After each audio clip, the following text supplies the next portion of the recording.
지역의 이슈를 토크로 풀어가는 시간 이슈토크 정세윤입니다.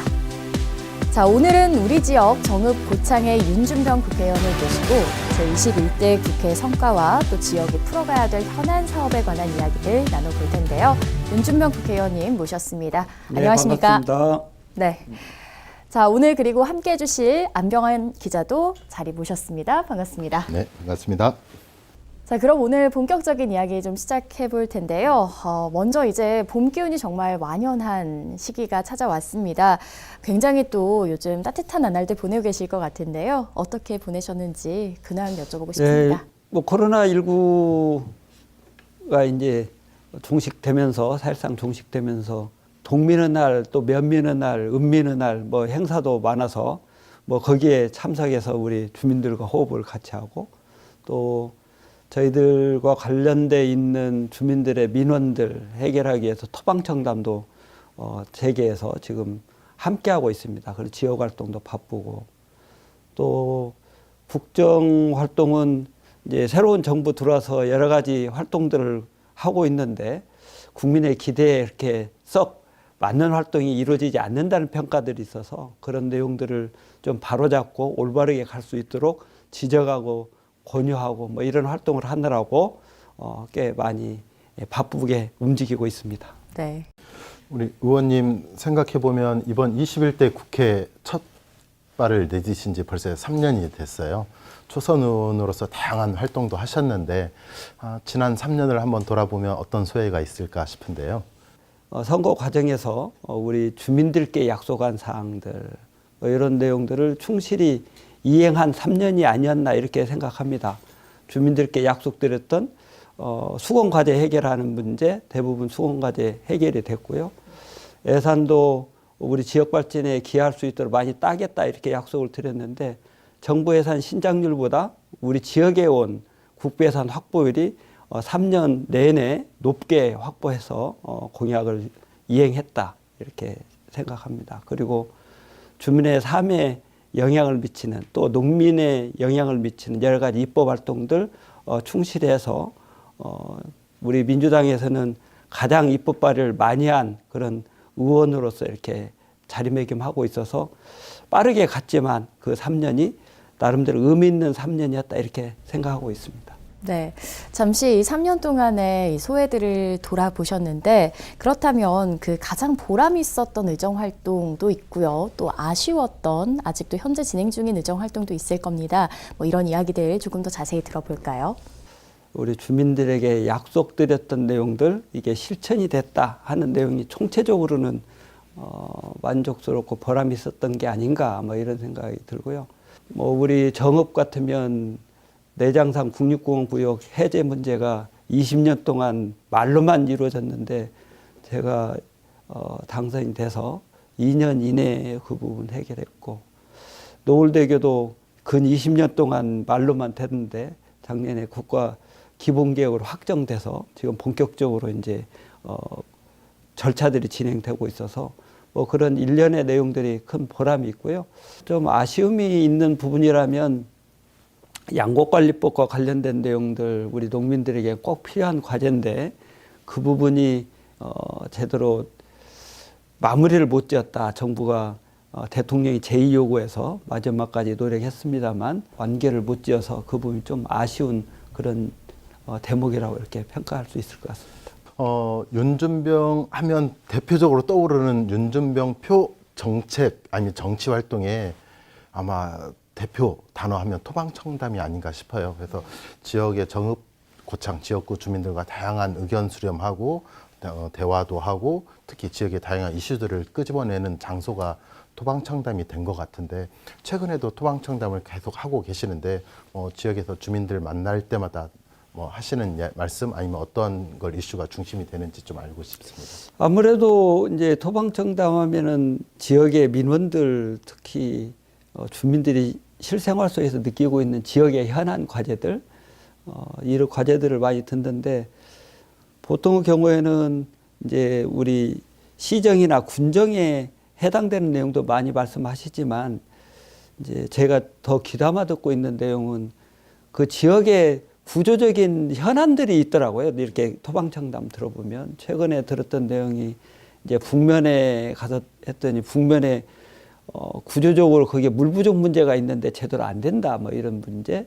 또 우리 소성 갔더니 소성에서도 거기에 이제 물 배급 문제나 침수 문제 뭐 이런 문제가 구조적인 과제인데 제대로 안 되더라 뭐 이런 내용들을 들을 수 있어서 그게 참 의미가 있다 이렇게 생각하고 있습니다. 네. 자, 그러면 이번에는 이제 의정 활동에 관한 이야기들 좀 더 본격적으로 해보려고 하는데요. 아무래도 우리 지역에는 이제 농업에 종사하시는 분들이 많기 때문에 참 양복관리법, 아까 아픈 손가락이라고도 표현을 해주셨는데 이 부분 이야기를 좀 나눠보고 싶습니다. 전반적으로 쭉 어떻게 또 추진됐던 과정들. 네.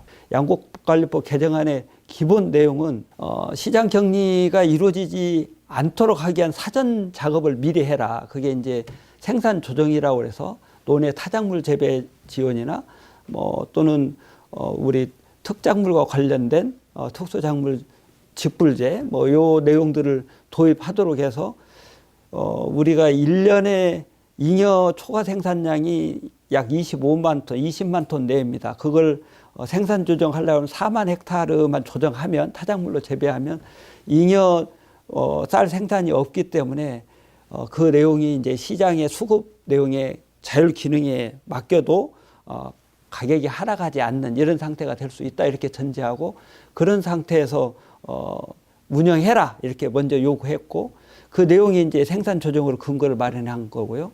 그 다음에 그게 제대로 이행이 안 돼서 부득이 쌀 초과 생산량이 발생하게 되고 그래서 쌀값이 뭐 5% 내지 8% 하락하게 되면 시장 개입을 하도록 하는데 그 내용이 초과 생산량을 정부가 의무적으로 시장 격리를 해서 시장이 자율 수급 기능이 유지될 수 있도록 틀을 만들어라 하는 내용이 양곡관리법의 기본 취지입니다. 그런데 이 내용을 잘못 이해해서 뭐 이거 하면 매년 시장 격리를 하는 것처럼 이렇게 호도가 됐고 시장 격리하면 그래서 매년 1조 원 이상의 격리 비용이 들어간다. 그래서 국가 재정이 거덜난다. 이런 식으로 국민을 호도했는데 이건 좀 잘못된 내용이 아니었나 이런 생각이 들고 그런 실제 생산 조정이 이루어져 쌀 수급이 안정적으로 관리될 수 있는 체계를 만들고 또 그 체계 속에서 쌀값이 안정적으로 유지될 수 있도록 만들어서 농민의 안정적인 삶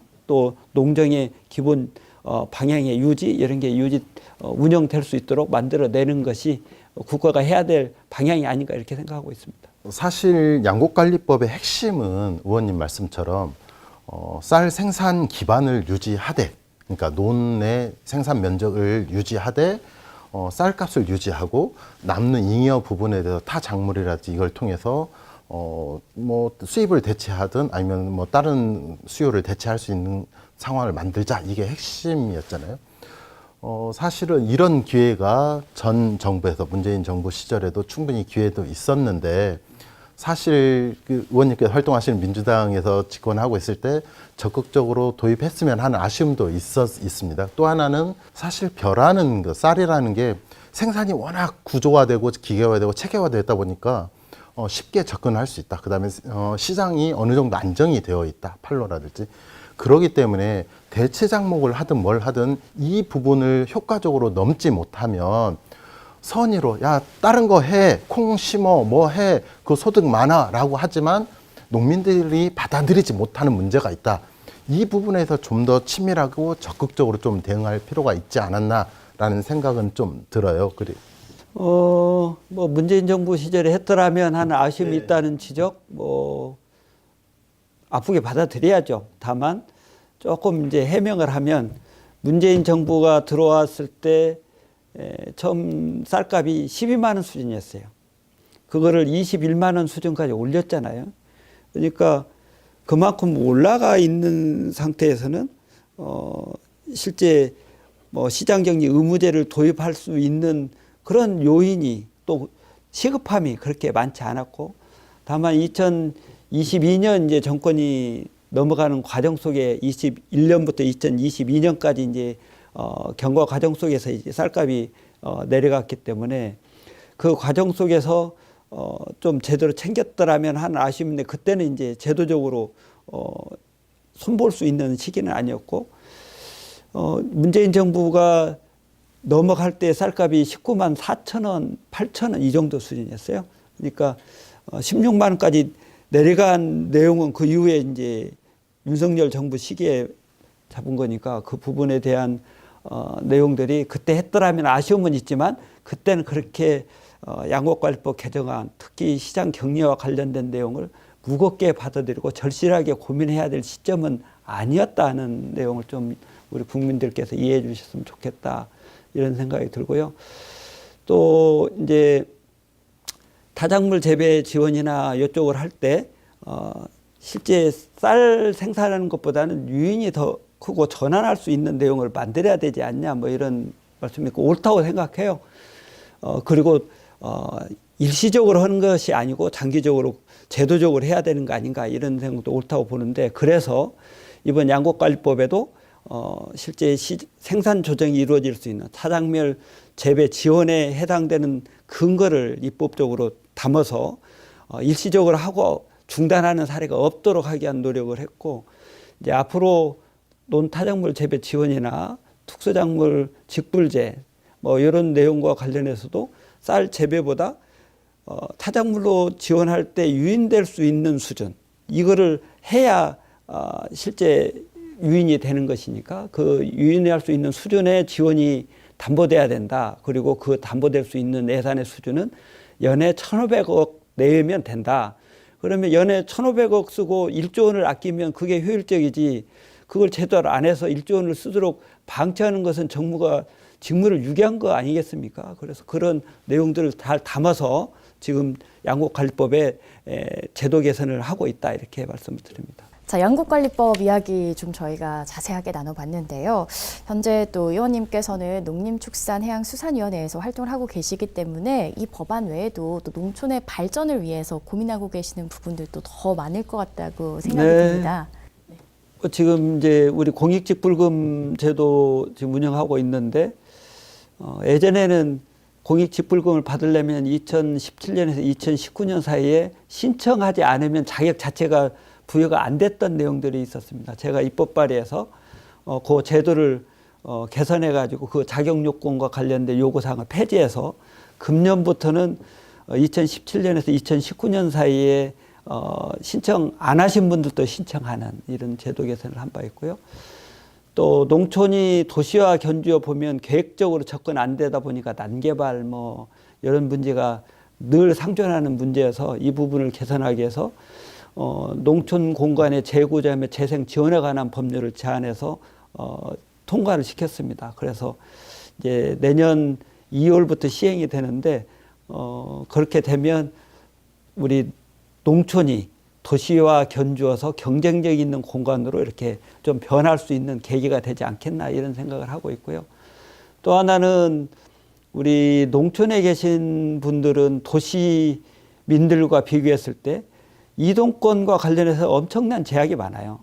농어촌 주민들 이동권에 관련된 내용들을 좀 제대로 담보해 드릴 수 있도록 우리 농어촌 주민의 이동권 보장에 관한 법률을 제정해서 그런 정부가 책임지고 이동권을 보장해 줄 수 있는 방안 뭐 이런 걸 지금 준비하고 있고 시스템적으로도 그런 새로운 교통 시스템을 만들려고 지금 준비하고 있습니다.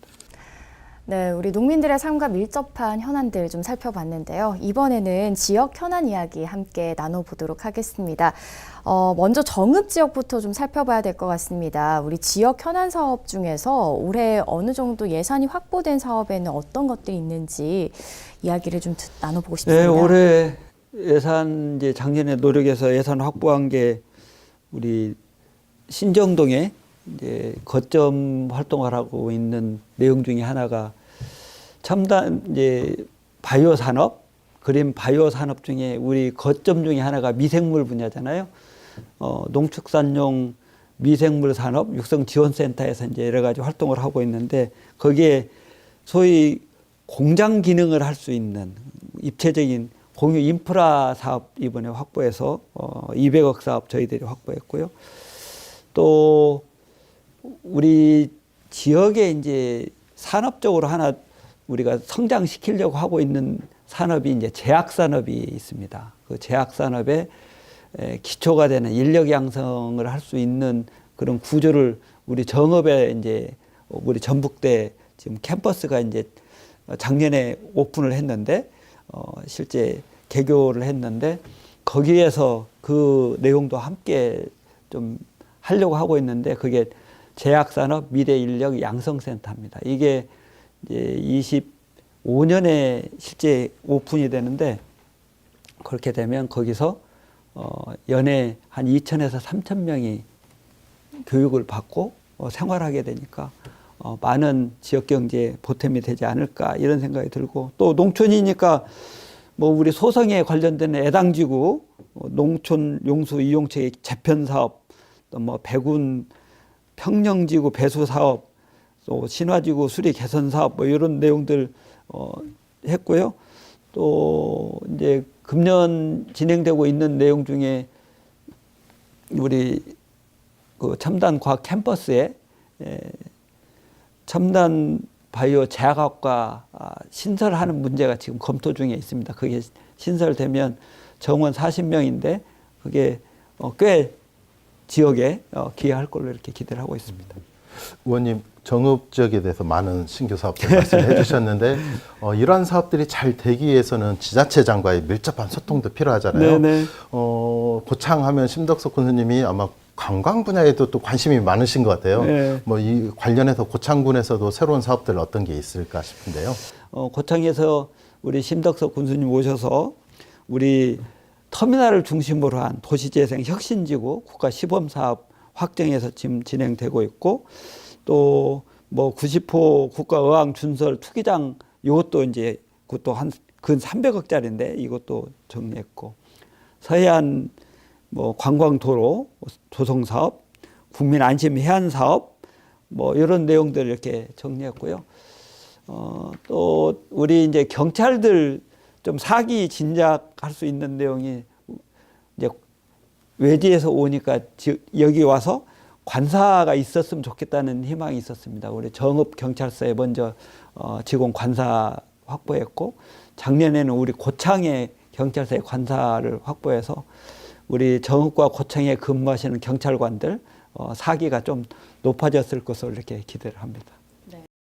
네, 이렇게 지역의 현안까지 함께 이야기를 나눠봤는데요. 이제 마지막으로 의원님, 21대 국회 이제 3분의 2 마라톤을 지난 지점인데 앞으로 남은 임기 동안에 이것만큼은 꼭 해결하겠다라는 사안들 그리고 또 마지막으로 지역민 분들에게 전하고 싶은 이야기가 있으면 전해주시죠.